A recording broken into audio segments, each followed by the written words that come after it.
اچھے لوگوں کے بھی اور برے لوگوں کے۔ احادیث کی طرف آئے تو نبی رحمت صلی اللہ علیہ وسلم نے احادیث کے ذریعے، وحی کے ذریعے اپنے سے پہلے گزرنے والے، آپ کے دور سے پہلے گزرنے والے لوگوں، اچھے لوگوں کا ذکر بھی کیا اور برے لوگوں کا ذکر بھی کیا۔ اس کا معنی یہ ہوا کہ گزرے ہوئے اچھے اور برے لوگوں کا تذکرہ قوم میں جاری رہنا چاہیے،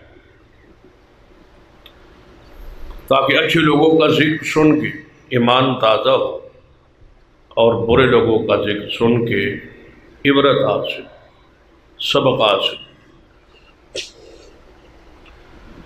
اکثر قرآن پاک کے اندر ایسے مقامات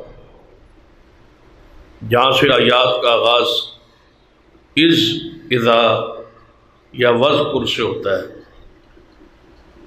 وذکر فی الکتاب ابراہیم، وذکر فی الکتاب مریم، تو اللہ تعالیٰ یاد دلاتے ہیں کہ اس واقعے کو ذرا پڑھو، اس تاریخ کو یاد کرو، اس شخصیت کا ذکر پڑھو۔ تو گویا اپنے سے پہلے گزرنے والے اچھے لوگوں کا ذکر کرنا اللہ کی بھی سنت ہے اور محمد رسول اللہ صلی اللہ علیہ وسلم کا بھی طریقہ ہے۔ تو آج کے خطبہ کا عنوان اس لیے ایک احساس شخصیت اور ماضی قریب میں گزری ہوئی عظیم ہستی حضرت علامہ احسان الہی ظہیر شہید رحمۃ اللہ علیہ کے حوالے سے۔ تو بات شروع کرنے سے پہلے اس کی شرعی حیثیت آپ کے سامنے واضح ہو گئی کہ اکثر ہمارے خطبات جمعہ میں بطور مضمون، بطور عنوان اپنے سے پہلے گزری ہوئی شخصیات جو ماضی قریب میں ہے، 1 صدی میں، 2 صدی، 3 صدیوں میں، اس پر بہت کم خطبات ہوتے، بلکہ نہ ہونے کے برابر۔ برسبیل تذکرہ آ جائے تو آ جائے، لیکن بطور عنوان ایسا نہیں ہوتا۔ اس میں شاید آل الحدیث کی جو ہے وہ شخصیت پرستی کا جو ہمارے مسلک میں تصور ہی نہیں ہے، اس وجہ سے ان کا ذکر خیر بھی بہت حد تک چھوڑ دیا گیا ایز اے موضوع عنوان کے طور پہ ہم بیان نہیں۔ اس روش کو چاہیے کہ بیان کرنے والے بھی بدلے اور سننے والے بھی اپنے ذوق کا، محبت کا مظاہرہ کریں۔ ایسی شخصیت جس پر پوری دنیا کے علماء اہل و سنت کا اتفاق ہو چکا کہ ہمہ-جیز شخصیت تھی اور تاریخ ساز شخصیت تھی اور صالح شخصیت، بلکہ بہت سارے علماء کرام نے انہیں امام اہل سنت کے لقب سے بھی یاد کیا۔ تو قرآن پاک کے اندر بھی صالحین کا ذکر موجود ہے۔ جو آیات پڑھی تو ضروری تھا کہ غالباً میری اپنی زندگی میں نے کسی ایک بھی خطیب کا صرف اسی موضوع پہ گفتگو نہیں سنی، نہ خطبات میں اور نہ ہی عام جلسوں۔ ذکر خیر تو جاری ہے اور ان کی شخصیت ایک مقبولیت کے عروج پر ہے، تذکرہ خیر جاری رہتا، لیکن بطور عنوان ذکر کرنا بالعموم ہماری عادات نہیں ہے، جس وجہ سے آنے والی نسل جو ہے اپنی تاریخ سے ہی آگاہ نہیں ہے، نیک لوگوں کی تاریخ سے ہی آگاہ نہیں۔ تو اس لیے ضروری ہے شاہ ولی اللہ محدث دہلوی، شیخ الاسلام ثناء اللہ مرثری رحمہ اللہ، سید داؤد غزنوی رحمہ اللہ، سید نذیر حسین محدث دہلوی رحمہ اللہ، یہ جو ہمارے اسلاف تھے، اکابرین تھے، ان کا ذکر صدی بصدی جو ہے وہ جاری رہنا چاہیے۔ سال میں کوئی نہ کوئی ایسے موضوعات ایسے ضرور آنے چاہیے جن کا تعلق ان شخصیات کے ساتھ کہ ہم تک جو دین پہنچانے والے، اس سے پیچھے ایک لڑی موجود ہے، صحابہ کرام کی تابعین نظام کی اور تبع تابعین کی، فقہاء کی، علماء کی، ان کا ذکر ہم سٹیجوں پہ کریں تو معیوب نہیں سمجھا جاتا، بلکہ ان کا ذکر خیر جاری رہتا ہے۔ لیکن شاید ماضی قریب میں علماء کرام کے احوال، تاریخ اور خدمات پر موضوعات کو بیان کرنا ہم عجوبہ سمجھیں، تو اس لیے ضروری ہے کہ یہ عجوبہ نہ رہے بلکہ لوگوں میں اس کا ذکر خیر جاری رہے۔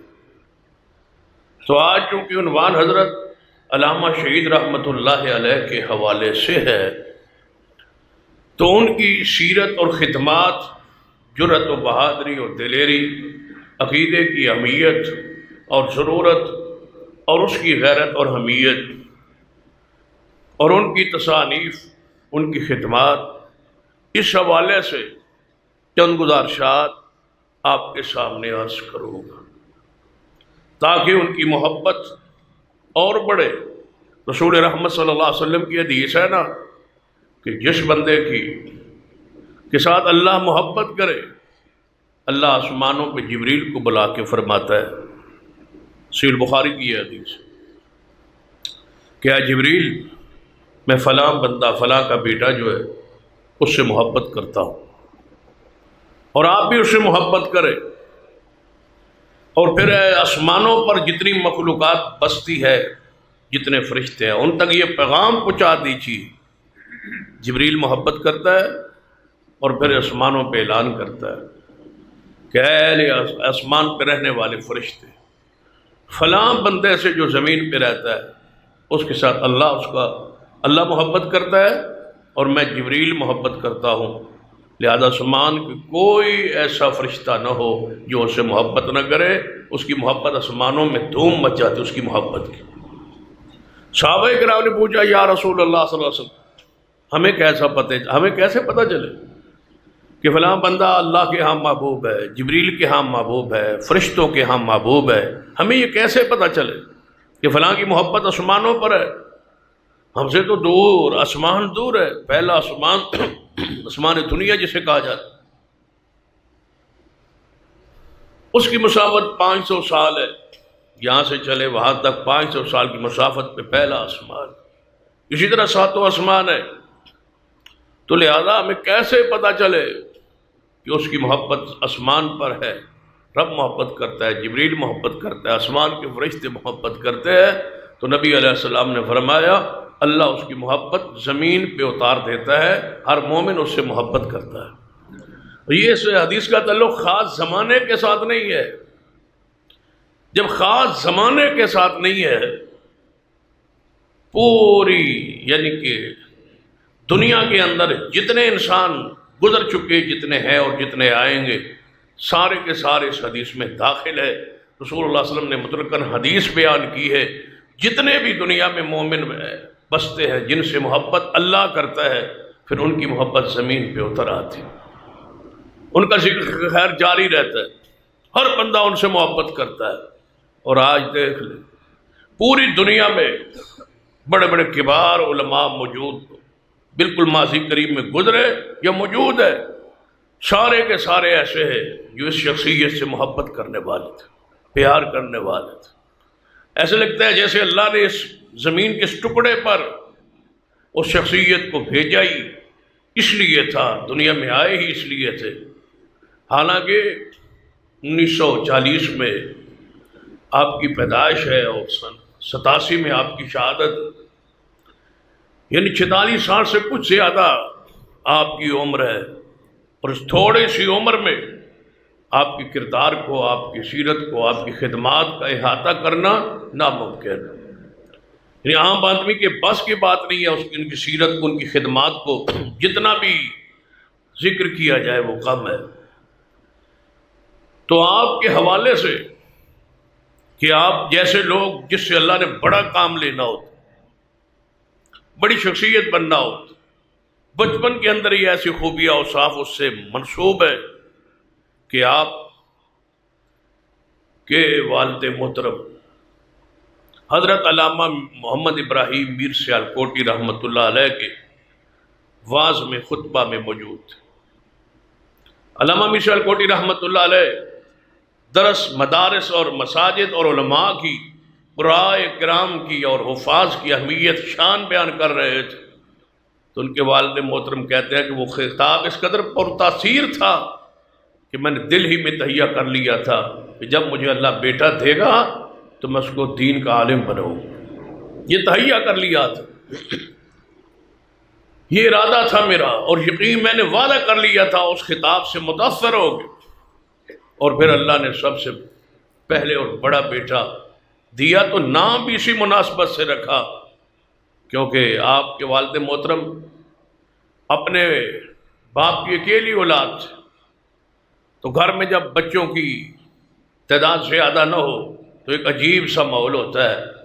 تو فرماتے ہیں جب مجھے اللہ نے بیٹا بخشا تو وہ ارادہ ذہن میں چھایا ہوا تھا، تو میں نے اس کا نام اسی مناسبت سے احسان الہی رکھا کہ یہ ہمارے خاندان پر کس کا احسان ہے؟ اللہ کا۔ توحید سے لبریز نام کا انتخاب دیکھ لیجیے، احسان الہی ہے، اللہ کا احسان ہے مجھ پر جس نے یہ بیٹا بخشا ہے۔ اور پھر 9 سال کی عمر کو پہنچے تو پہلے مصلح قرآن سنانے کے لیے آ گئے تھے۔ 9 سال کی عمر میں قرآن پاک حفظ کر لیا تھا، اور یہ سعادت اس کے بارے میں بھی قرآن پاک کی جو میں نے آیت پڑھی، اصل میں کچھ چیزیں مجھے وضاحت کرنا پڑتی ہے مسلک عقیدے کی بنیاد پر، کہ ہم اکثر خوابوں پر یقین کام رکھتے ہیں۔ یہ ہمارا مسلک ہے ہمارا کہ خواب کو ہم شرعی حجت نہیں سمجھتے۔ خواب ہمارے لیے جو ہے دین یا کی سند کی حیثیت نہیں رکھتی، صرف ایک ہستی ہے جن کی خواب وحی ہوتی ہے، دین ہوتا ہے، شریعت ہوتی ہے، حجت ہوتی ہے، اور اسی طرح اس پر ایمان لانا ضروری ہوتا ہے جیسے قرآن پر ایمان ہے، اور وہ محمد مصطفیٰ صلی اللہ علیہ وسلم کا خواب ہے، یہ رسول اللہ صلی اللہ علیہ وسلم کا خاص ہے۔ آپ کے بعد خواب آج تک ہے اور قیامت تک رہے گا، آتے ہیں خواب، اچھے بھی آتے ہیں، برے بھی آتے ہیں۔ تو اچھے جو خواب ہوتے ہیں اس پر ہمارا ایمان عقیدہ پہلے توجہ فرما لے، سن لے کہ قرآن پاک کی یہ جو آیت ہے جو میں نے خطبہ مسنونہ میں پڑھی ہے، ذرا اس آیت پہ غور کریں۔ الا ان اولیاء اللہ، الا ان اولیاء اللہ لا خوف علیہم ولا هم يحزنون الذين آمنوا وكانوا يتقون لهم البشرى في الحياة الدنيا وفي الآخرة لا تبديل لكلمات الله ذلك هو الفوز العظيم الا ان اولیاء اللہ، خبردار جو اللہ کے ولی، اللہ کے دوست ہے، لا خوف علیہم ولا هم یحزنون، ان پر کوئی غم نہیں ہوگا، نہ کوئی خوف ہوگا، نہ خطرہ ہوگا، نہ غمگین ہوں گے۔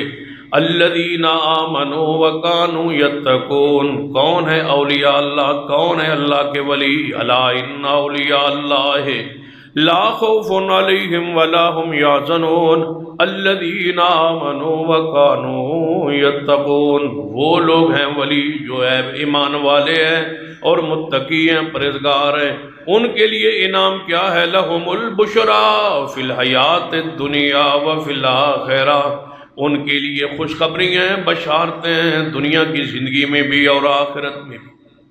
دنیا کی زندگی بھی ان کے لیے بشارت ہے اور آخرت میں۔ دنیا کی بشارت کیا ہے؟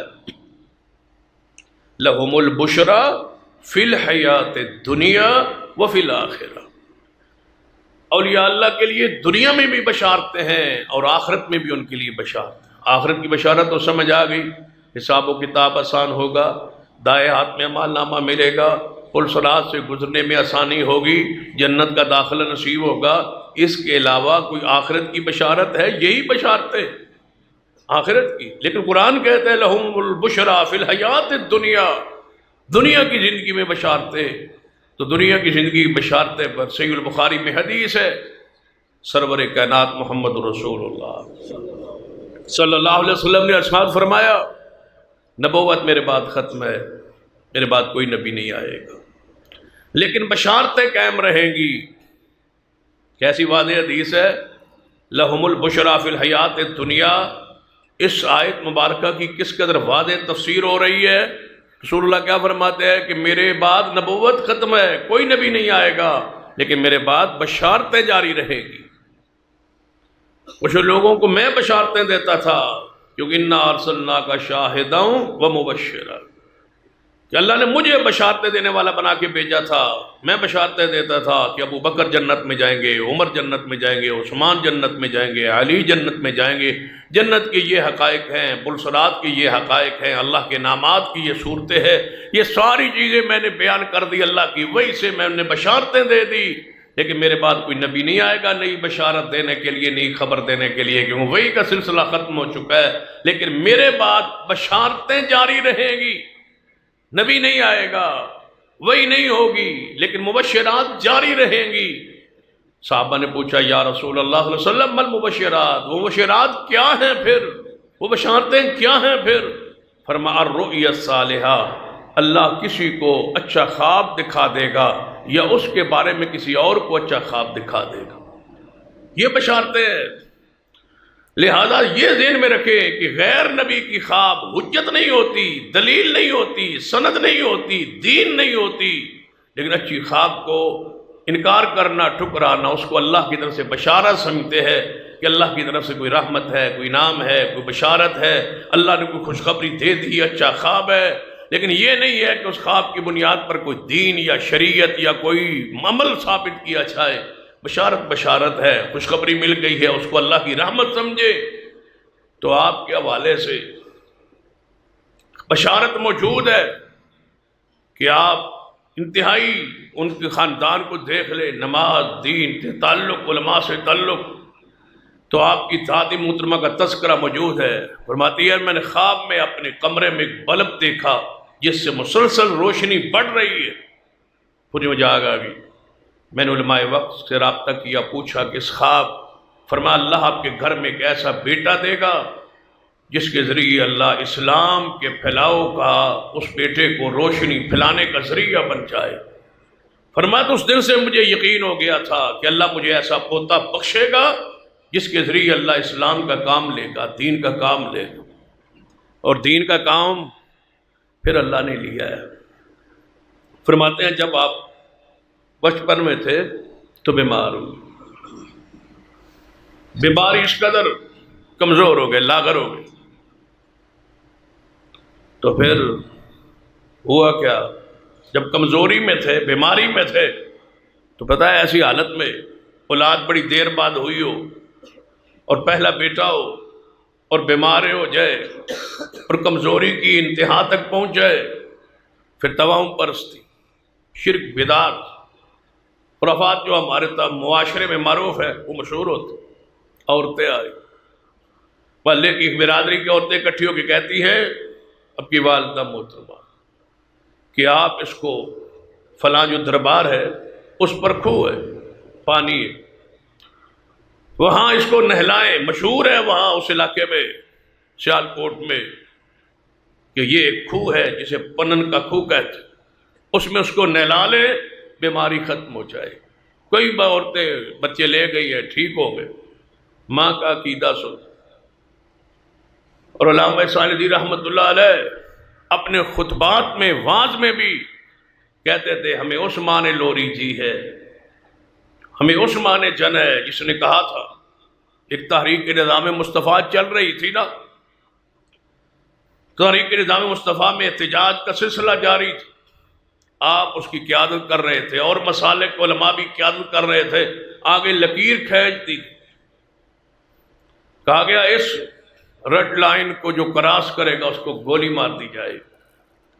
تو علامہ صاحب فرمایا کرتے جب میں نے پیچھے پلٹ کے دیکھا تو ایک مولانا صاحب جا رہے تھے پیچھے واپس، میں نے آواز دی کہاں جا رہے ہو؟ آگے فوج کھڑی ہے، گولیاں لے کے تان کے کھڑے ہیں بندوقیں۔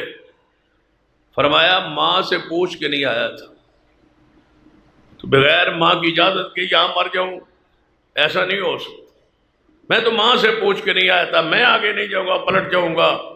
علامہ شہید نے اپنے بٹن کھولا، سینے بٹن کھول کے آگے بڑھے، فرمایا میں بھی ماں سے اجازت لے کے نہیں آیا تھا، لیکن میری ماں کو کہہ دینا کہ مجھے یقین تھا کہ اگر میں تجھے اللہ کی راہ میں کٹنے کے لیے اجازت مانگتا تو صرف اتنا کہتی بیٹا دیر کیوں کر دی ہے، اجازت مانگنے میں دیر کیوں کر دی ہے۔ جس کا ماں کا اتنا جرأت اور بہادری کا، صرف فرماتے ایک مرتبہ مجھے ماں نے کہا کہ بیٹا آپ کے بچے ہو گئے، بچیاں ہو گئی، اتنی بچیوں کے آپ باپ ہیں اور اپنے دشمن پال رکھے ہیں پورے ملک میں، بچیوں کا خیال کر لے۔ فرمانے لگے ماں مجھے پڑھایا ہی کیوں تھا، جب پڑھایا تھا دین تو پھر مجھے بیان کرنے دے۔ تو ماں نے دعا دی کہ جاؤ آپ اللہ کی راہ میں کام کرو۔ تو فرماتے ہیں میری ماں کو یہ مشورہ دیا عورتوں نے، اور یہ سبق اپنے گھروں میں اپنی بہنوں بیٹیوں کو سنایا کرے، یہ ہماری مائیں تھیں، یہ ہمارا کردار تھا، یہ ہمارے آبا تھے، یہ ہمارے بزرگ تھے، اتنے عقیدے میں ہم پختہ تھے۔ آج دوبارہ وہی توہم پرستی ہمارے گھروں میں چھا رہی ہے۔ ان کی سیرت، ان کے یہ کردار جو ہے اپنے لیے اپنے گھروں میں اپنے وجود میں اس کو نفاذ بھی کی کوشش کرے۔ ماں نے کیا کہا، اس کو میں کھوہ پہ لے کے جا کے غسل دوں، اس سے بہتر ہے میرا بیٹا مر جائے، یہ گوارا ہے، لیکن اللہ کے علاوہ کسی سے مدد مانگنا مجھے گوارا نہیں ہے۔ ہمارا یہ عقیدہ ہے، ہمارا یہ منہج۔ پھر ماں کا یہ عقیدہ اور نظریہ ہو، آگے اولاد کیوں نہ پختہ ہو، اور پھر پتہ ہے کتنے پختہ تھے، خود لکھتے فرماتے ہیں کہ میں وزیر آباد کے علاقے میں سنا ایک بہت حکیم ہے اور بڑا نباز ہے، بڑی اچھی دوائی دیتا ہے۔ فرماتے ہیں میں وہاں ساتھیوں کے ساتھ چلا گیا، انہیں اصرار کیا کہ آپ اپنی خوراک، اپنے معاملات ذرا اس کو نبض چیک تو کروائے۔ فرماتے میں گیا، اس نے دوائی دی، دوائی لے جانے کے بعد اٹھنے لگے تو اس نے اپنا کچھ پڑھا لکھا تھا، وہ حکیم تھا، اس نے کچھ لٹریچر والا حوالے کر دی، کہتے ہیں یہ میرا لٹریچر ہے، اس کو بھی ذرا پڑھے۔ بعض ڈاکٹرز، بعض حکیم، بعض لوگ ایسے ہوتے ہیں جو اپنے مذہب کی، اپنے عقیدے کی، اپنے معاملات کی تبلیغ کرتے ہیں خاموش طریقے سے۔ جس طرح بہت سارے لوگ ہیں جو ربوہ میں جاتے ہیں مرزائیوں کے پاس علاج کے، مرزائیوں کا اسپتال ہے، وہاں علاج کے لیے بہت سارے لوگ جاتے ہیں، یہاں سے بھی جاتے ہیں۔ ہماری جماعت کے بھی کچھ لوگ ہیں جو علاج کروا کے آئے، اور پھر وہ کہتے وہ اخلاق سے اس وہ درس بھی ہوتا ہے، پھر وہاں اخلاق بھی کا مظاہرہ بھی ہوتا ہے، اور واپس آ کے وہ لوگ کہتے میں نے خود سنے جی ہونا کافر علی کوئی گل نہیں جی، وہ تو بالکل چنگے اخلاق اینا چنگا مسلمانہ نالو چنگے۔ اب بتاؤ مرزائیوں کو کہہ رہا ہے یہ مسلمانوں سے چنگے ہیں، بہتر ہے، بتاؤ اس کے اندر کوئی ایمان والی بات رہ گئی؟ وہ تو ٹریننگ یافتہ ہے مذہب کے لیے، عقیدے کے لیے، اپنے مذہب کو پھیلانے کے لیے، اچھے اخلاق، اچھے بول بول کے، وہ تو ایک پوری این جی او کا ایک حصہ ہے، وہ ان کا تو پورا ایک مشن ہے۔ چند بندے انہوں نے آگے کھڑے کیے ہوتے جی وہ بڑے میٹھے ہیں جی، وہ اخلاق والے، جن کے نبی کے میں، جن کا جھوٹے نبی میں اخلاق کا ایک لفظ بھی نہیں تھا، تم ان کو کیسے اخلاق والے کہتے؟ وہ کسی مشن میں ہے، کسی پروگرام میں ہے، وہ مٹھاس دکھا کے تمہارے ایمان کو، عقیدے کو برباد کرنا چاہتے ہیں، مرزائی بنانا چاہتے ہیں۔ مرزے کو پڑھو، اس کے اخلاق کو۔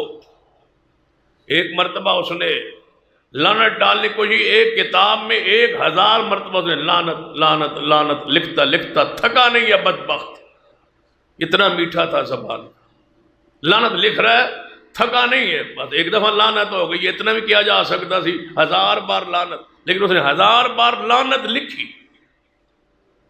اس کے بعد اخلاقی کو پڑھے مرزا قادیانی، لیکن ہم کہتے ہیں نہیں وہ بڑے اخلاق والے، مسلمانوں والے چنگے، مسلمانوں والے چنگے نہیں، تو اس سے بہتر ہے جو ذلیل ان کی تعریف کر رہا، تو اس سے وہ بہتر۔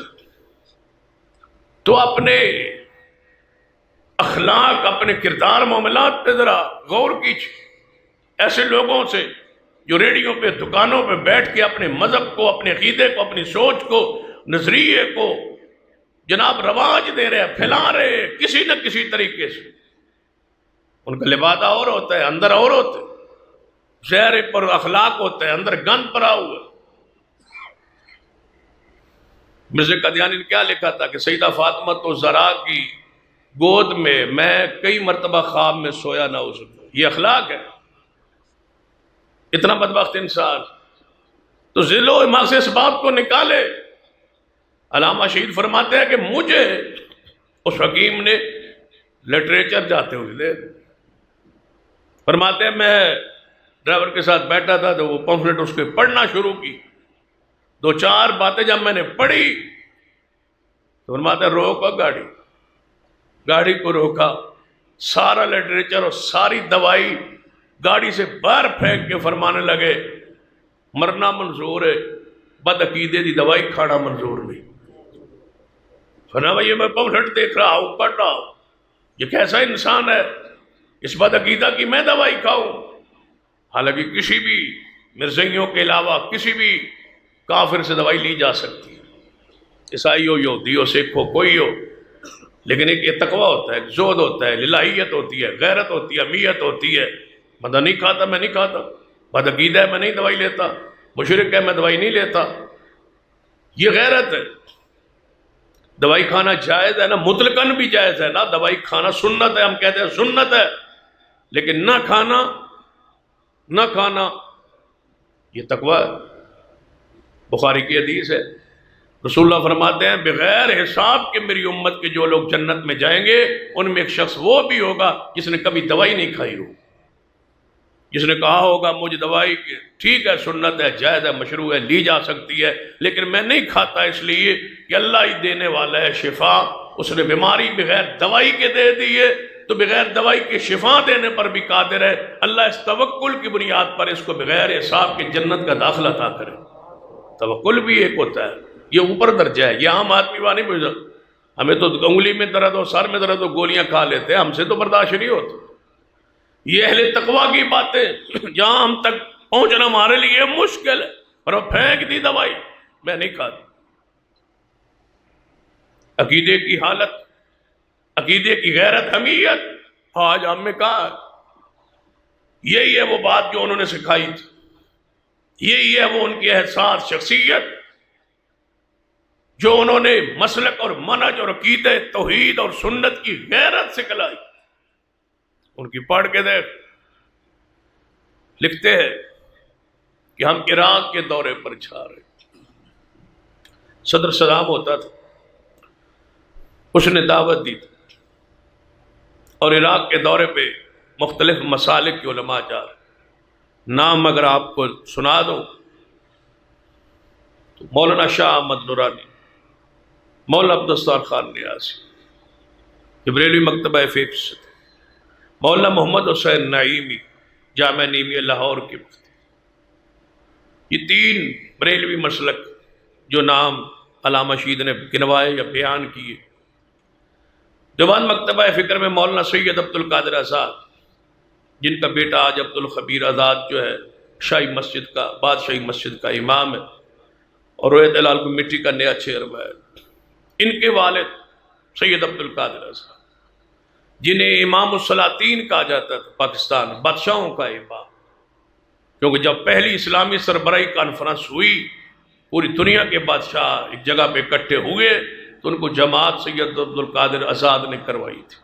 اس وجہ سے وہ امام الصلاطین کا، بادشاہوں کا امام، سارے بادشاہ جس کے اسلامی ممالک کے سارے بادشاہوں نے اس کے پیچھے نماز پڑھی، وہ بھی ساتھ۔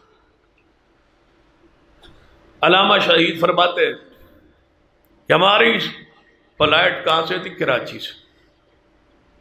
اکثر انٹرنیشنل فلائٹ ہے، اس وقت کراچی سے کراچی جانا پڑتا۔ فرمان سارے کراچی اکٹھے ہو، جماعت غرباء اہل حدیث کے امام ہے عبدالرحمن سلفی، اللہ انہیں لمبی زندگی اور صحت والی زندگی بخشے، بیماری میں ہے اس وقت، بڑھاپے میں۔ فرماتے ہیں انہوں نے میری پورے گروپ کی، پورے وفد کی دعوت، سارے ہم اکٹھے وہاں ایئرپورٹ پہ جانا تھا، دعوت ان کے پاس تھی، سارے چلے۔ جب دعوت کھا بیٹھ، امام عبدالرحمن صاحب فرمانے لگے بھائی درس بھی دو گے؟ علامہ صاحب سے کہیں گے آپ درس بھی دیں گے، روٹی ہماری کھائی ہے نا تو درس بھی دینا ہے۔ مذاق میں ہنستے ہوئے پیار سے، محبت سے، عقیدہ سے، آپ نے درس دینا۔ فرمانے لگے اتنے سارے علماء ہیں، ہم تو درس بھائی نہیں دیں گے۔ کہتے ہیں بس دینا ہے، چاہے آپ دیں چاہے کوئی ساتھی دے، درس ضرور ہونا ہے۔ تو علامہ صاحب فرماتے ہیں میں نے، مسجد ہماری اہل حدیث کی تھی، دعوت ہماری طرف تھی، بریلوی اور دیوبندی علماء بھی تھے، تو میں نے ادب احترام کا تقاضا، اکرام کا تقاضا، میں نے کہا مولانا شاہ منورانی صاحب سے کہ درس آج آپ دیں گے ہماری مسجد۔ شاہ منورانی صاحب فرمانے لگے بھائی نہیں، جہاں احسان نہیں جی رہا ہے میں تو بھائی درس نہیں دیتا، اور مسجد بھی آپ کی ہے، میں نے وہ بھی پھاڑ لے، میں نہیں درس دیتا۔ مذاق میں انہوں نے کہا پھر آپ کے مسئلے کے مفتی محمد حسین نعیمی صاحب یہ درس دیں، انہوں نے کہا میں بھی نہیں دیتا۔ علامہ صاحب فرماتے ہیں میں نے کہا سید عبد القادر آزاد صاحب یہ امام الصلاطین ہے، بادشاہوں کے امام ہے، آج ہمیں بھی یہ جو ہے درس دے۔ فرماتے ہیں کہ جب میں نے انہیں کہا تو انہوں نے کہا بھائی نہیں، میں بھی لاہور کا ہوں، آپ بھی لاہور کے ہیں، میں تو نہیں درس دوں گا یہاں، آپ ہی درس دے۔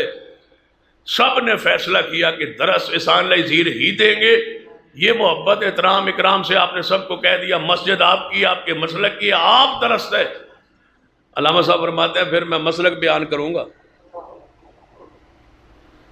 یہ غیرت ہے، یہ عمیت۔ فرمایا پھر میں اپنا مسلک بیان کروں گا، انہوں نے کہا جو آپ کریں کریں۔ علامہ صاحب فرماتے تقریر شروع کی، کرتے کرتے درس دیتے دیتے فرمان لگے آج ہم بغداد جا رہے ہیں، آج ہم سارے بغداد جا رہے ہیں، اور ہم پیر عبد القادر جیلانی کے شہر میں جا رہے ہیں، جہاں پیر عبد القادر جیلانی کی قبر ہے وہاں جا رہے ہیں۔ یہ سارے مہمان ہیں اور جا رہے ہیں عراق کے دورے پر، بغداد کی دعوت پر، صدام کی دعوت پر ہم جا رہے ہیں۔ آج بغداد کے شہر میں جا رہے ہیں، اس پیر کے شہر میں جا رہے ہیں جس نے ان کو گمراہ لکھا ہے۔ کن کو؟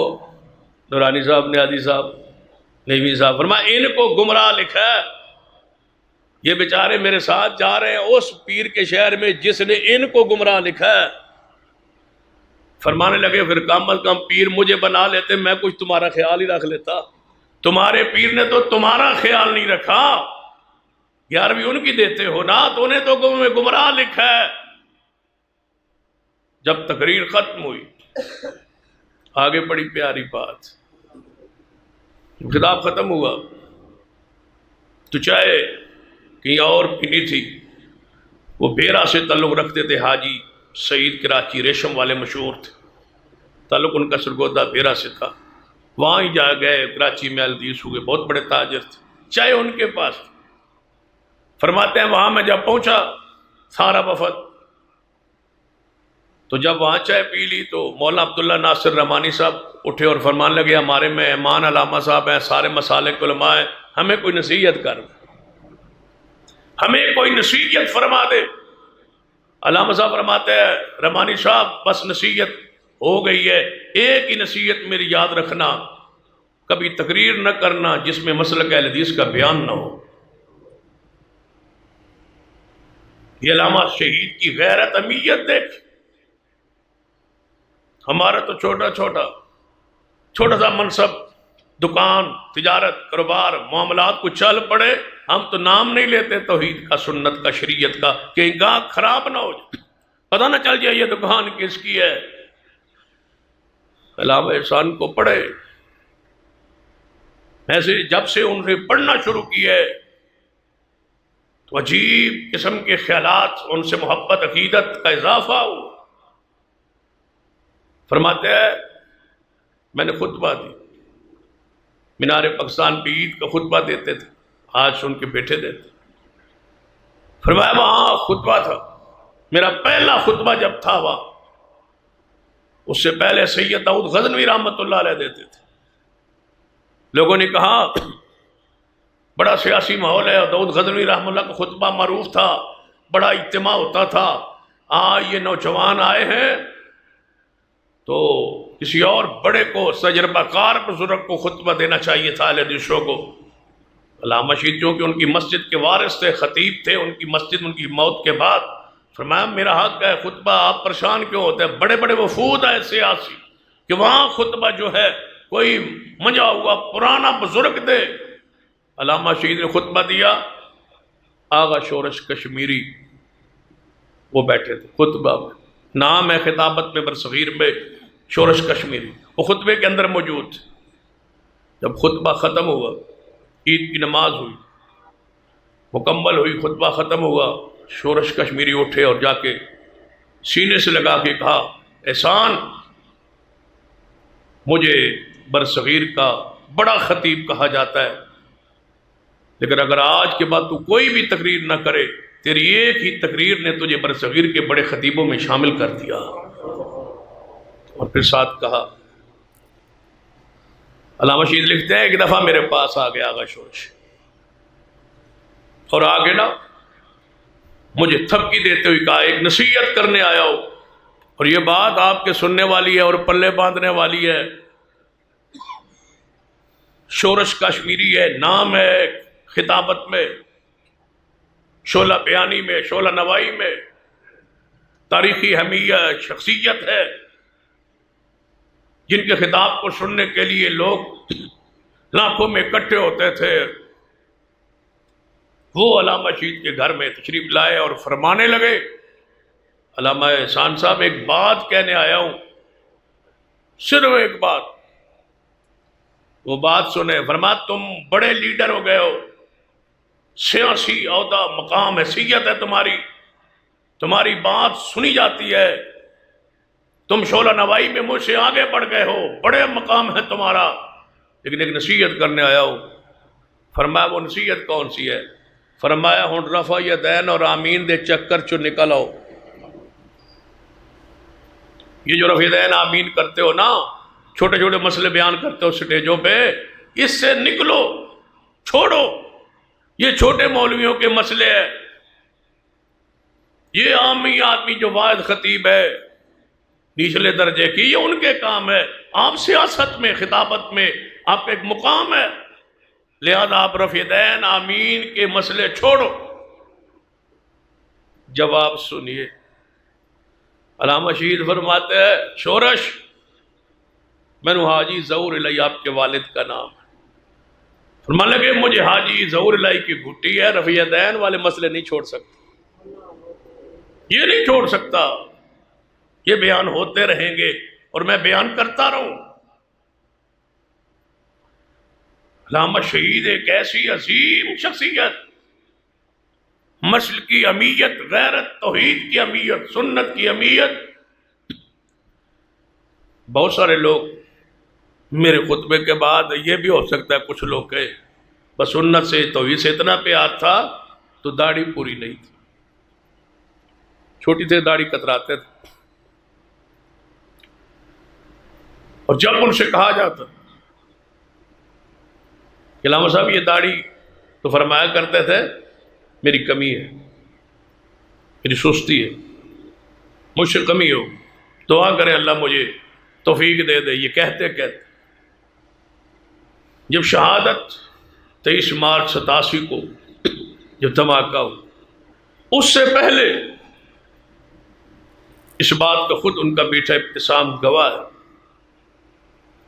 فرماتے ہیں کہ بابا کی داڑھی اور شیو کرنے کے لیے، سیٹ کرنے کے لیے، داڑھی تراج کراج کرنے کے لیے حجام گھر آتا تھا، تو گھر آیا تو داڑھی کی سیٹنگ کرا رہے، ساتھ کرا رہے، کہہ رہے ہیں بیٹا ابتسام سن لو، یہ آخری ہے، آج کے بعد میں نے رسول اللہ کی سنت کو نہیں کٹوانا۔ یعنی دنیا سے گئے تو اس حالت میں کہ اس گناہ سے بھی توبہ کر لی تھی۔ ان کا بیٹا ابتسام نے ایک بڑی پیاری بات کہی، باتیں ہیں کہ ہم ایک فورم پہ اکٹھے تھے، بہت سارے، احسان نذیر رحمۃ اللہ علیہ کے حوالے سے کوئی پروگرام کرنا تھا، کسی حال میں مشورہ ہو رہا تھا، تو فرماتے ہیں کہ ایک بہت بڑے سکالر نے مجھے دیکھ کے کہا یار تیرا ابا تو بڑی سیٹنگ کراندہ سی، تو ایویں داڑھی بڑھائی، آپ ہی سیٹنگ کروا لے۔ تو فرمانے لگے ہم باپ کی بات نہیں مانتے، ہم رسول اللہ کی بات مانتے ہیں۔ کہنے لگے یار ایک تو تسی بھابی پیون بھی نہیں جے چھڑ دے۔ فرمانے لگے باپ سے محبت جتنی میں کرتا ہوں شاید ملک میں کوئی نہ کرتا ہو اپنے باپ سے، جہاں ادب کرتا ہو احترام، لیکن سن لے جب رسول اللہ کی بات آ جائے تو پھر کسی کے قول عمل کی کوئی حیثیت نہیں ہے۔ علامہ شہید رحمۃ اللہ علیہ حضرت تصانیف کی، ان کی کتب کی روشنی میں دیکھی، آج لوگ کتابیں لکھتے ہیں، پھر کتابیں لکھ کے بھی اندر جتنی بھی سخت ہو نا، باہر نام اتنا پیارا رکھتے ہیں، ہر بندہ پڑھ لے پریشان ہو ڈر نہ جائے، اوپر نام ایسا رکھیں گے میٹھے میٹھے، اندر جو بھی ہو باہر نام ایسا ہو۔ علامہ شہید کی ساری کتابیں پڑھ لے، جو اندر ہے نام بھی وہی ہے، جس کا رد کیا ہے کھلے انداز میں کیا ہے۔ آپ کی کتابوں ذرا پڑھے، الشیعہ والسنہ، عربی زبان، آج تو اردو بھی مل جاتی، ترجمہ مل جاتا، جس میں اہل سنت اور اہل تشیع کا فرق واضح کیا۔ اہل سنت کون ہوتے ہیں؟ شیعہ حضرات کیا ہوتے ہیں، ان کا فرق کیا ہے۔ آپ کی ساری کتابوں کا موضوع جو ہے بنیادی طور پر فرق ہے، فرق کے موضوع پہ ساری کتابیں فرق کے موضوع پر ہیں۔ الشیعہ والسنہ، شیعہ اور اہل سنت میں فرق، الشیعہ واہل البیت، شیعہ اور اہل بیت میں فرق۔ جو کہتے ہیں کہ ہم اہل بیت سے محبت کرتے ہیں، وضاحت کی ہے کہ نہیں، اہل بیت کی توہین و گستاخی کا تصور بھی یہاں موجود ہے۔ الشیعہ والقرآن، شیعہ اور قرآن میں فرق، یہ قرآن کو نہیں مانتے، پوری طرح محفوظ قرآن کو نہیں مانتے۔ اور اب آپ کے لیے سمجھنا بھی آسان ہوگا، انڈیا کی عدالت میں یہ چند دنوں کی بات ہے، ابھی حال حال میں سوشل میڈیا پہ یہ بات چل رہی، انڈیا کی عدالت میں ایک رافضی نے درخواست دائر کی ہے کہ قرآن پاک میں 126 آیات جو ہے یہ بنائی گئی ہیں داخل، ان کو نکالا جائے۔ کیس چل رہا ہے، علامہ شہید نے کب سے لکھ دیا، شیعہ والقرآن، الشیعہ والتشیع، یہ آپ کی 5ویں کتاب ہے اس مذہب پر۔ اندر رد کس کا ہے؟ شیعہ کا، باہر نام کیا ہے؟ شیعہ، ٹھیک، رد کیا ہے دلائل سے۔ اور آپ کی چھٹی کتاب اسی عنوان پر، الاسماعیلیہ، اسماعیلی مذہب، آپ کے ہاں ہے نا اسماعیلی، شہر میں ہے نا اسماعیلی، صرافہ بازار بھرا ہوا ہے نا اسماعیلیوں سے، آپ تو انہیں مسلمان ہی سمجھتے ہیں نا، یہ الگ مذہب ہے، یہ شیعہ سے بھی ہٹا ہوا جدا کوئی مذہب ہے۔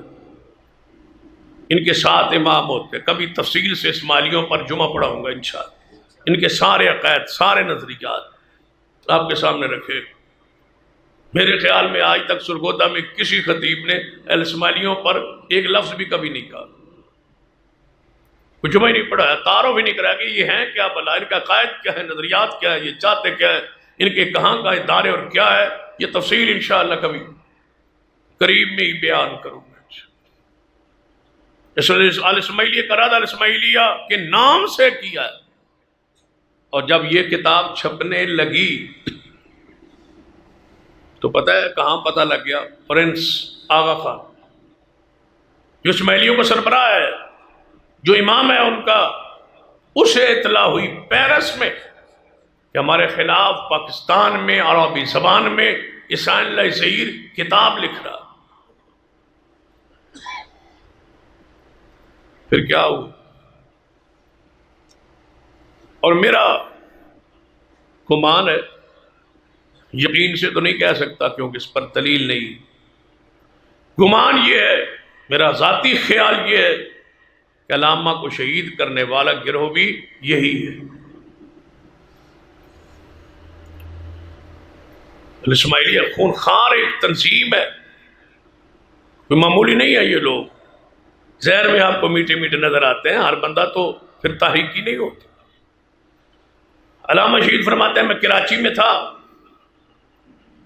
میرے بھائی حیدرآباد میں محبوب الہی، ان کو فون کیا کہ آپ وہاں تشریف لے آئے۔ فرماتے ہیں میرے جب کراچی آنے کا علم ہوا تو دو بندے نے رابطہ کیا کسی طریقے سے، کسی واسطے سے، اور میرے پاس پہنچے۔ دونوں اسماعیلی تھے، بڑے تاجر تھے کراچی کے، دونوں میرے پاس بیٹھے، بھائی بھی آ گئے، یہ بھی دونوں بھائی تھے اور وہ دونوں تھے۔ انہوں نے کہا ہم اپنے بھائی کو کہتے ہیں تعارف کروائیں یہ کون ہے؟ یہ اسماعیلی مذہب کے لوگ ہیں، یہ مجھے ملنے آئے، کچھ بات کرنے آئے۔ بات شروع ہو گئی، اسماعیلی یہ کہنے لگے سنا ہے آپ نے کتاب لکھی ہے عربی زبان میں الاسماعیلی؟ آپ نے فرمایا ہاں لکھی ہے، ابھی چھپی نہیں، بیروت جا چکی ہے چھپنے کی۔ کہنے لگے میں نے سنا ہے کہ آپ پیرس میں آغا خان کی لائبریری میں ہو کے حوالے لے کے آئے ہیں، ہمیں پتہ بھی نہیں چلا۔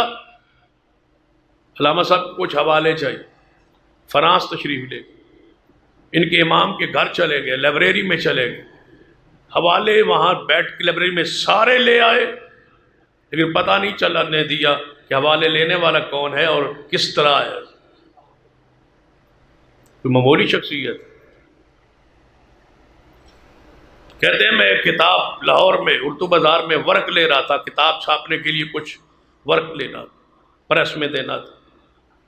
کہتے ایک قادیانی میرے پاس سے گزرا، میں اس کو جانتا تھا، وہ مجھے جانتا تھا۔ کہتا ہے کاغذ لے رہے ہو، کیا چھاپنا چاہتے ہو؟ فرمایا تمہارے خلاف کتاب چھاپنا چاہتا ہوں۔ شیعہ کے خلاف رد لکھ رہے تھے۔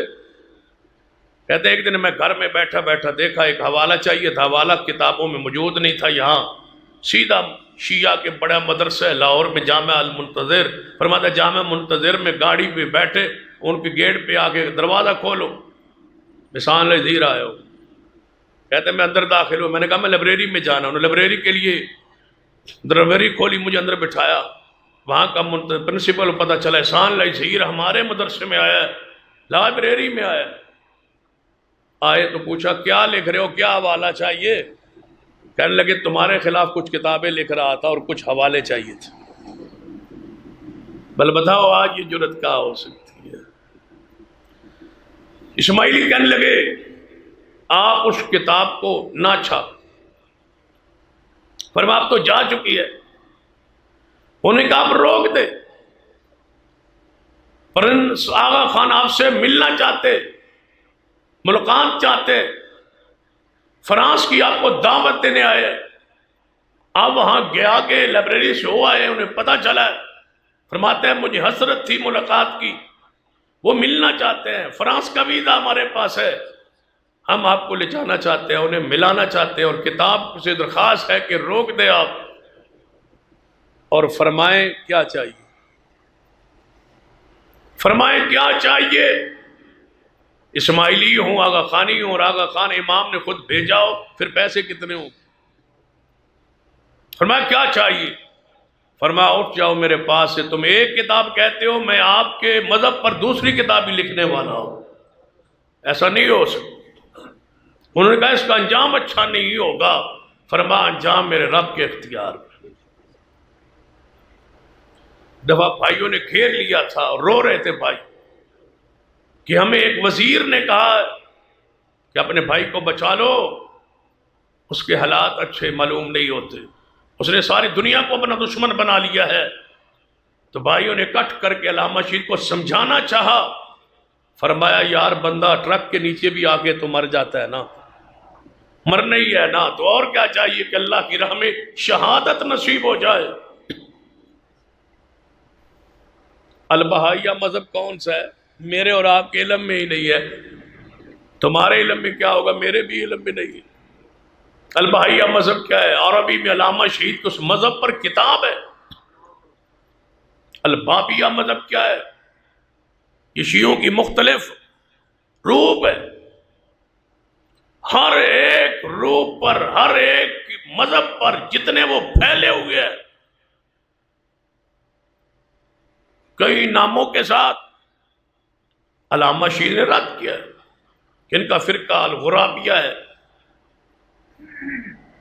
ان کا فرقہ سمتیہ ہے،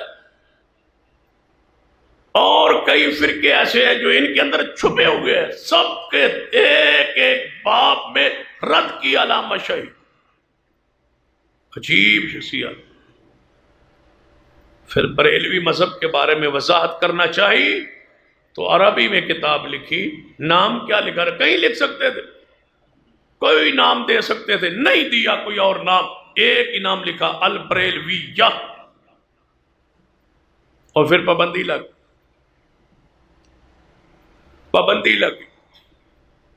شہباز شریف صاحب آج کل جیل میں، اس وقت یہ باہر ہوتے تھے، انہوں نے وزیر اعلیٰ سارے مولوی اکٹھے ہو کے ان کے پاس گئے بریلویوں کے کہ یہ علامہ سائل نذیر جو ہے نا، اس نے ہمارے خلاف کتاب لکھی۔ شہباز شریف نے پتا کیا کہا؟ کہنے لگا تم اس کا جواب لکھو، میں تمہیں حلوہ کھواؤں گا، لکھو نا جواب۔ حلوے کی پیشکش کے باوجود جواب نہیں لکھ پائے، پابندی لگ گئی۔ نواز شریف اس وقت وزیر اعلیٰ تھا، جب ان کتاب پر پابندی لگی نا تو کیا کہا تھا تقریر میں، اور اس تقریر میں میں خود موجود تھا۔ علامہ شہید رحمۃ اللہ علیہ فرمانے لگے تم نے پابندی لگائی ہے نا نواز شریف صاحب، تم نے پابندی لگائی ہے نا، اور لگوا لو، تمہاری پابندی کے بعد میں نے اس کے 6 ایڈیشن چھاپے ہیں، تمہارا حکم میرے جوتے کی نوک پر نہیں رہتا، میں لکھوں گا، جواب دوں گا اور چھاپوں گا، ایک نہیں میں نے 6 ایڈیشن چھاپ چکا ہوں تیری پابندی کے آرڈر کے بعد، جاؤ جو کرنا ہے کر لو۔ یہ امیت، یہ غیرت آج کہاں نظر آتی؟ علامہ شہید رحمت اللہ علیہ کو پڑھیے، اگر دوسرے باب کو کھولو، مستجاب الدعوات، فرماتے ہیں جب میں نے القادیانیہ لکھی، میں طالب علم تھا، مدینہ یونیورسٹی میں پڑھ رہا تھا، القادیانیہ وہاں چھاپیا، جب چھاپنے کے لیے دی تو جو ساتھی تھے، دوست نے مشورہ دیا کہ آپ طالب علم ہیں مدینہ یونیورسٹی کی، کتاب پر جب طالب علم لکھیں گے، متعلم لکھیں گے، کتاب کی وہ حیثیت نہیں رہے گی، آپ لکھیں آخری سال ہے مدینہ یونیورسٹی کا، آخری سال میں آپ پڑھتے ہیں، آپ فاضل مدینہ یونیورسٹی لکھیں، اس کتاب کی اہمیت بڑھ جائے۔ کسی کا عالم ہے، طالب علم لکھیں گے تو طالب علم کی بات کی حیثیت۔ تو فرمانے لگے میں جب طالب علم ہوں تو فاضل کیسے لکھ سکتا ہوں، میں فاضل نہیں لکھ سکتا۔ فرمایا استاد جی سے اجازت لے لے، مفتی اعظم سعودی عرب عبداللہ ابن عباس رحمۃ اللہ، وہ چانسلر ہے مدینہ یونیورسٹی کے، ان سے اجازت لے لے کہ مجھے چند مہینے پہلے فاضل مدینہ یونیورسٹی لکھنے دیں یا یہ کتاب روک لیں۔ فرماتے ہیں چلو استاد جی سے بات کرتے، ابن باز رحمہ اللہ کے پاس آئے تو انہوں نے کہا لکھ لو، کوئی مسئلہ نہیں، میری اجازت ہے، آپ فاضل مدینہ یونیورسٹی لکھ لیں، آپ کتاب اس لائق ہے، آپ لکھیں فاضل مدینہ یونیورسٹی۔ ہنستے ہوئے فرمانے لگے اگر استاد جی میں فیل ہو گیا تو، امتحان میں سالانہ میں اگر میں فیل ہو گیا تو، ابن باز کے جواب سنی، اگر تو فیل ہو گیا تو یونیورسٹی بند کر دوں گا۔ پھر یونیورسٹی کس کام کی جس میں آپ فیل ہوں گے؟ پھر کامیاب کیا ہوگے؟ 92 ممالک طلباء میں پہلا پوزیشن علامہ شہید رحمت اللہ علیہ کی۔ فرمایا یہ کیسے ہو سکتا ہے کہ آپ فیل ہو جائیں؟ استاد کو یہ مان تھا۔ فرماتے ہیں جب میں نے القادیانیہ کو آخری باب لکھا اور آخری سطور لکھی، کرسی میز پر میں سامنے میز تھا، کرسی پہ بیٹھا تھا اور لکھ رہا تھا، کتاب کو مکمل کیا، نیند کا غلبہ ہوا اور میں وہیں سو گیا اور خواب میں مجھے رسول اللہ علامہ شہید فرمایا۔ سیدنا ابو بکر و عمر صحابہ کرام موجود ہے، رسول اللہ سارے صحابہ میں گھرے ہوئے ہیں، لوگ جا رہے ہیں، مل رہے ہیں۔ فرماتے ہیں جب میں ملنے کے لیے آگے ہوا، آپ کی زیارت کی دیدار کیا اور ملنے لگا تو گھر والوں نے فجر کی اذان کا وقت ہو گیا تھا، جگا دیا۔ میں نے اہلیہ کو کہا کس وقت تو جگایا ہے؟ جب میں رسول اللہ کے پاس بیٹھا تھا۔ ابن باز رحم اللہ کے پاس آئے کہ یہ خواب مجھے آیا ہے۔ فرمایا تجھے مبارک ہو، تیری کتاب القادیانیہ رسول اللہ نے اس کو پسند فرما لیا۔ مستجاب الدعوات کی بات کرو۔ فرماتے ہیں ہسپتال میں تھا، پتھری تشخیص ہوئی مدینہ میں، کل آپ کا آپریشن ہو۔ آپریشن کے لیے اسپتال میں داخل ہوا۔ کہتے ہیں عصر کے بعد جب ہسپتال میں چھٹی ہوئی، وہاں سے چند ساتھیوں سے ملاقات کر کے نکلا، چوری چھپے نکلا اسپتال سے، یہاں سے ٹیکسی لی، سیدھا بیت اللہ میں احرام باندھا رات۔ فرماتے عمرہ کیا، دعا کی یا اللہ تو آپریشن کے بغیر شفا نہیں دے سکتا۔ فرماتے صبح واپس پلٹا، اسپتال میں آ کے لیٹا تو ڈاکٹروں نے، اللہ نے میری پتھری کو ایسے ہی زائل کر دیا بغیر آپریشن۔ مستجاب الدعوات کی بات کرو تو ملتان کے ایک جلسے میں حکومت نے پابندی لگائی کہ آپ یہاں تقریر نہیں کر سکتے۔ ڈی سی کو فون کیا، کل میں آ رہا ہوں، تقریر آپ کے دروازے پر ہوگی انشاءاللہ۔ پھر پہنچ، قریب ہی ایک مدرسہ تھا، بڑا معروف نام ہے ان کا، پچھلے دنوں وزیر بھی وہ رہے، سب آتے تھے، سید آتے تھے، ان کے باپ کا مدرسہ تھا۔ انہوں نے لاؤڈ سپیکر لگا دیا حکومت کے انور، یہاں شور کرے تاکہ بات سمجھ نہ آئے۔ علامہ شہید برسے اور فرمایا مولوی صاحب سن لو، قیامت کا ختم نبوت کا جلسہ ہے نا، تم نے شور برپا کرنے کی لاؤڈ سپیکر لگا لیا ہے، تم بھی آنا قیامت والے دن اور میں بھی آؤں۔ تم کہنا کہ میں حکمرانوں کے بوٹ پالش کر کے آیا، اور میں کہوں گا یا اللہ شہادت کی چادر میں اپنے وجود کو لپیٹ کے آیا ہوں۔ پھر اللہ نے شہادت بخشی ہے، جو جملہ تھا وہ جملہ پورا ہوا۔ مستجاب الدعوات تھے اور کمال کے تھے۔ آخری جو بات شہادت کے حوالے سے، سعودی عرب شہادت کے بعد زخمی ہونے کے بعد جانا، ہاں آج بھی کوئی بندہ، میں کہا کرتا ہوں عام دوستوں میں بیٹھ گئے، اس دور میں کوئی بندہ سعودی عرب علاج کے لیے نہیں جاتا۔ علاج کے لیے سعودی عرب گئے، علاج کے لیے نہیں گئے، بقیع میں دفن ہونے کے لیے اللہ لے گیا۔ آج بھی لوگ یا دبئی جاتے ہیں یا امریکہ جاتے ہیں یا لندن جاتے ہیں علاج کے لیے، سعودی عرب کون جاتا ہے علاج کے لیے؟ پھر اس دور میں آج سے 34 سال پہلے شافات نے جہاز بھیجا، زخمی ہوئے۔ اور ایک بات جو میں پہلے بھی شاہ فیصل جو بادشاہ تھے سعودی عرب، آپ جیل میں تھے، یہاں جیل سے رہائی ملی، بار بھائی آئے، انہوں نے کہا یہ شاہ فیصل کا خط آیا۔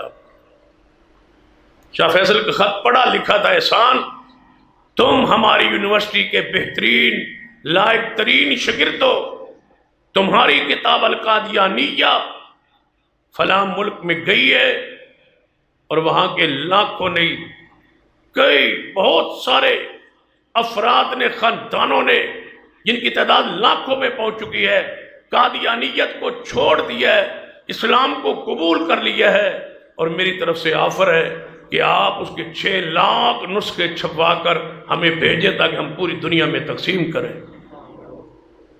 علامہ شہید کی کتابیں آج بھی سعودی عرب کی یونیورسٹیوں میں شامل نصاب۔ عربوں کو کیا پتا تھا کہ شیعہ اور ایران کے عزائم کیا ہے؟ یہ علامہ شہید نے بتایا۔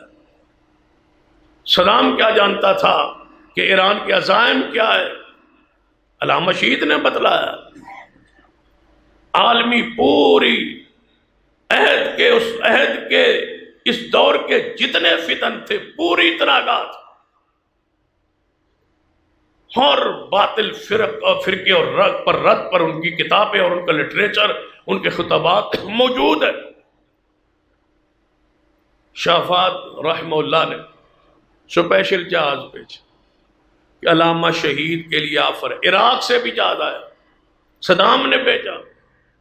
سعودی عرب سے اسپیشل جہاز آیا کہ آپ ادھر تشریف، ایئر ایمبولینس انہوں نے بھیجی کہ آپ یہاں تشریف لیں علاج کے لیے۔ آپ ہوش میں تھے، پوچھا گیا سعودی عرب سے آفر آئی ہے، جہاز آ گیا ہے، صدام کی آفر ہے، وہاں سے بھی جہاز آیا ہے۔ فرمایا مجھے سعودی عرب لے چلو، سعودی عرب لے چلو۔ 29 مارچ کو یہاں سے آپ روانہ ہو، رات کے وقت ریاض پہنچ، سیدھا ملٹری اسپتال میں لے جایا اور فجر کی نماز سے پہلے ڈاکٹروں نے آپ کی ٹانگ کاٹنے کا فیصلہ کیا۔ یہاں ڈاکٹر کہتے رہتے تھے، فرمایا نہیں، ٹانگ نہیں کٹواؤں گا۔ دھماکہ اتنا شدید تھا کہ پوری ایک سائٹ آپ کی مفلوج ہو چکی تھی، اور جس کے پھر مخالف تھے۔ ایک کرنل آیا ہسپتال میں، جنرل ضیاء الحق مرد مومن نے بھیجا گلدستہ پھولوں کا لے کے۔ بتلایا گیا ضیاء الحق کی طرف سے نمائندہ کرنل آیا اور وہ ملنا چاہتا، کہا آنے دو۔ جب آیا تو پھولوں کا گلدستہ اس نے پیش کیا، علامہ شہید نے پکڑا اور ساتھ والے کو کہا اس کو باہر پھینک دو، اور کرنل سے کہا ضیاء الحق کو کہہ دینا قیامت والے دن باتیں ہوں گی، تم نے جو کیا اچھا نہیں کیا، فیصلے قیامت والے دن ہوں گے، میں گلدستے پھولوں کے ان کے نہیں لیا کرتا۔ بے نظیر آ گئی، ہسپتال پیغام بھیجا، میں بیمار پرسی کے لیے آنا چاہتی ہوں اندر۔ جواب آیا، وہابیوں کا بیٹا ہوں، غیر محرم عورت کے اندر آنے کی کیا ضرورت ہے؟ وہیں سے آپ کی بیمار پرسی ہوگی، اندر آنے کی کیا ضرورت ہے؟ نہیں ملے۔ یہ جرت، یہ حمیت، یہ غیرت، وہاں پہنچے، ٹانگ کو کاٹ دیا۔ فجر کی اذانیں ہو رہی تھی کہ جام شہادت نوش کی۔ فوت ہونے کے بعد، شہادت کے رتبے پر فیض ہونے کے بعد پوچھا گیا ان کے بھائی ڈاکٹر فضل اللہ حافظ اللہ سے کہ کیا کرنا ہے؟ جہاز اسی طرح واپس میت کو لے کے لاہور جانے کے لیے تیار ہے، یہاں ریاض میں دفن کرنا چاہو تو تمہاری مرضی ہے۔ ڈاکٹر فضل اللہ صاحب نے اپنی ماں کو فون کیا، علامہ شہید کی ماں پاکستان میں تھی، کہ ماں فون کیا موت کی اطلاع دینے۔ وہ پہلی گھر کہہ چکی تھی، مجھے خواب میں ایسا احسان نذیر ملا ہے، کہتا ہے ایک میری ٹانگ سیالکوٹ میں ہے اور دوسری ٹانگ مدینے میں ہے، مائے کیا کروں؟ کہتی ہے مجھے جاگ آ گئی، اور کہتی ہے لگتا ہے میرا بیٹا شہید ہو گیا۔ ادھر سے فون آیا، جب ڈاکٹر فضل اللہ صاحب نے فون کیا آپ کے برادر محترم نے صرف اتنی بات کی، ماں سے بات کروا دیں۔ جب ماں نے ریسیور کو ہاتھ میں لیا، فرمایا لگتا ہے میرا بیٹا شہید ہو گیا۔ فرمایا ہاں شہید ہو گیا۔ فرمایا حکومت کہتی ہے پاکستان لایا جائے یا ریاض میں دفن کیا جائے؟ فرمایا میرا بیٹا مدینے سے محبت کرنے والا تھا، اس کو مدینے میں بقیع میں دفن کر دو۔ یہاں سے پھر جہاز پورے خاندان کو لے کے وہاں پہنچ، اور یہ سعودی تاریخ کا انوکھا واقعہ، شاہ عبداللہ ریاض میں مرا ہے، وہیں فوت ہوا ہے، وہیں دفن ہوا ہے۔ جہاں فوت ہوتا ہے وہیں دفن ہوتا ہے، بادشاہ کیوں نہ ہو۔ یہ اکیلا نامہ ہے جس کی میت پوری سعودی تاریخ میں پہلی مرتبہ جہاز پہ اٹھائی گئی ریاض سے رسول اللہ کے قبرستان میں دفن کرنے کے لیے۔ وہاں جنازہ پڑھا، ریاض مدینہ میں جنازہ لایا گیا، اعلان ہوا میڈیا پر کہ علامہ احسان علی ظہیر امام اہل سنہ شہید ہو گئے، ان کا جنازہ دوبارہ مسجد نبوی میں ہوگا۔ دنیا ایسے آ رہی تھی جیسے کوئی اجتماع ہو۔ جنازہ مغرب کے وقت مدینہ طیبہ میں پہنچا، امام مدینہ نے جنازہ پڑھایا، اور جب جنازہ پڑھایا پھر کندھا دیا میت کو۔ لوگوں نے کہا امام صاحب آج تک آپ جنازہ پڑھا کے کبھی رکے نہیں، کندھا کیوں دیا ہے؟ فرمایا اس لیے کہ ہم سارے یتیم ہو گئے۔ یہ ایک عالم نہیں، یہ امام اہل سنہ تھا، یہ ایک پورے تاریخ ساز احساس شخصیت تھی۔ عرب کے جوان روتے تھے اور کہتے تھے ہم یتیم ہو گئے، کہ ہمارا یہ قائد جس نے عالمگیر اور سوچ کے ساتھ اہل سنہ کے امام اور سوچ کے تھے، آج دنیا میں حکمران بھی ہیں، قائدین بھی ہیں، سب کچھ ہے، لیکن عالمی سوچ رکھنے والا اہل سنہ کے لیے، اہل اسلام کے لیے پوری دنیا میں فقدان ہے۔ ہر کوئی اپنے ملک، اپنے ٹکڑے کے بارے میں سوچتا ہے۔ احسان وہ شخصیت تھی جنہوں نے پوری دنیا میں اہل سنت کا غلبہ چاہا اور رفض کا رد کیا اور سامنے کھڑے ہو گئے، اور پھر پتہ ہے اس سخت راستے سے گزرنے کا انجام شہادت ہوتا ہے۔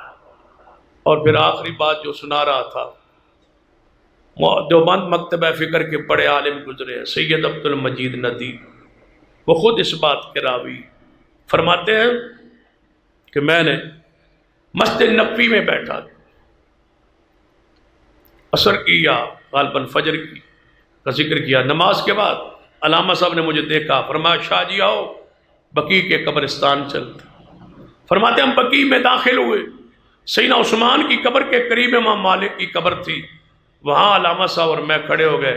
بس علامہ صاحب کیا تھے، اپنی کیفیت میں ایسے چلے گئے، رو پڑے دھاڑے مار کے، اور کہتے ہیں یا اللہ